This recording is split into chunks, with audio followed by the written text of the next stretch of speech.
Jared, it's always good to have you, but the backdrop for that are these polls that seem to show most Americans don't agree the economy is doing as well as you say, and some of the numbers do validate. What do you think's going on?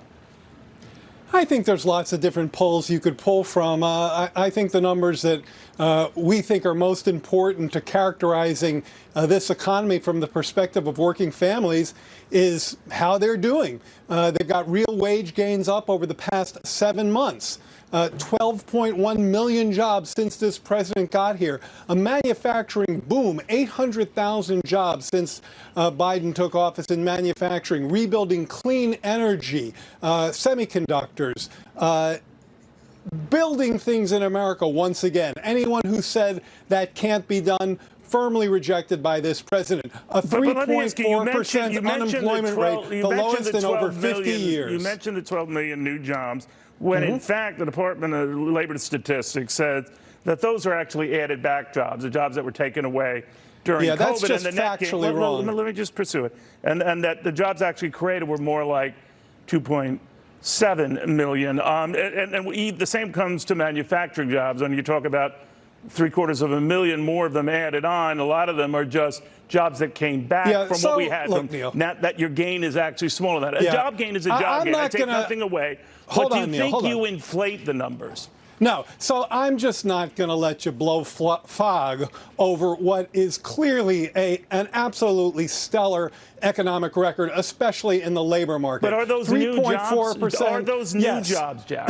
Yes. Right, but they're jobs that we had before that we got back post-COVID, right? Hold on. Let me respond, okay? Because that way we can have a much better dialogue.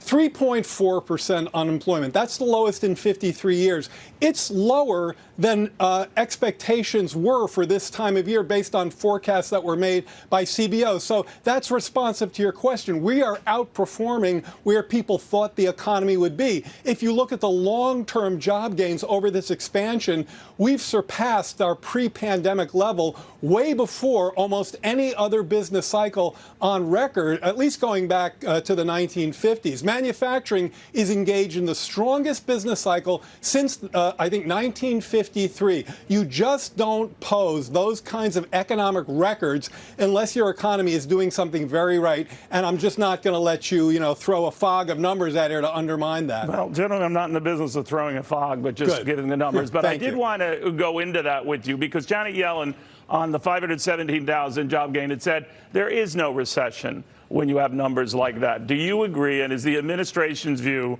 that we're not in a recession, not heading to a recession? Your view as well, that is not a worry at the White House, period? Well, I think the fact is that when you're posting numbers like 3.4% unemployment, when you're talking about over 500,000 jobs in January, when you've had inflation coming down 6 months in a row and the price of gas about $1.55 below where it was in its peak last June, well, gas is moving up again, Jared, as you know, and actually the last few days, at not quite right. is not a home run. I mean, it's down from what it was. It's still pretty high. Okay, so right? let's take up all those points because some of them I want to deal with. None of those numbers I just ticked through. I didn't even mention 2.9% GDP growth in Q4. None of those numbers is consistent with a recession. 3.4% unemployment, not a recessionary number.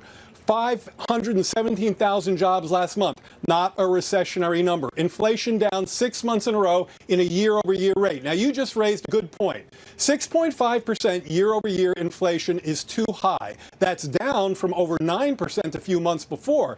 But that's the year-over-year number. If you look at the monthly number, it actually ticked down 0.1% based on a 9% decline in gas prices in December. Now, you said gas prices have gone up since then. Not quite right. First of all, they've come down the last few days, but more importantly, they're down $1.55 since their peak in June of last year. We can go back and forth on gas. Let's say I'll give you everything you just said. I'm just giving you the facts, Neil. Okay, all right. We pick and choose our times. I'm not here to argue with you, but I am here to get it in perspective.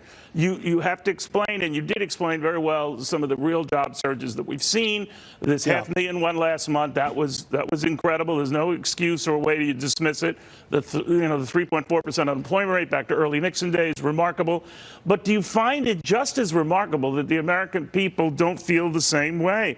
That their view is that things are not going well and that your job performance, that is the president's job performance, is not a positive for him. They don't think he's doing a good job on the economy, no matter the numbers you explain or the numbers he explains. What do you think is behind the disconnect?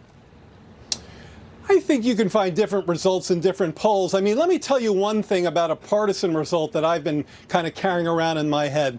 There are more Republicans today who have a negative view on this economy, they'll tell pollsters, than in 1980 when inflation was 14% and the unemployment rate was 7%.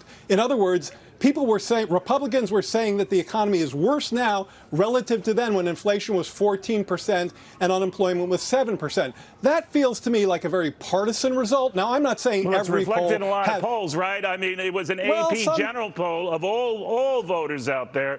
Only 1 in 5 thought the president deserved another shot at office. So I think that the way to, from an economist's perspective, what we're trying to do is build the strongest economy on behalf of American working people. Build this economy from the bottom up and the middle out. That's what the president said he'd do when he got here, with shots in arms and checks in pockets from the rescue plan, setting up this amazing labor market recovery that you and I have been talking about. Now, as an economist, the best thing I can do is keep my head down and build on those successes because they're so important for working Americans. And that's what we're doing.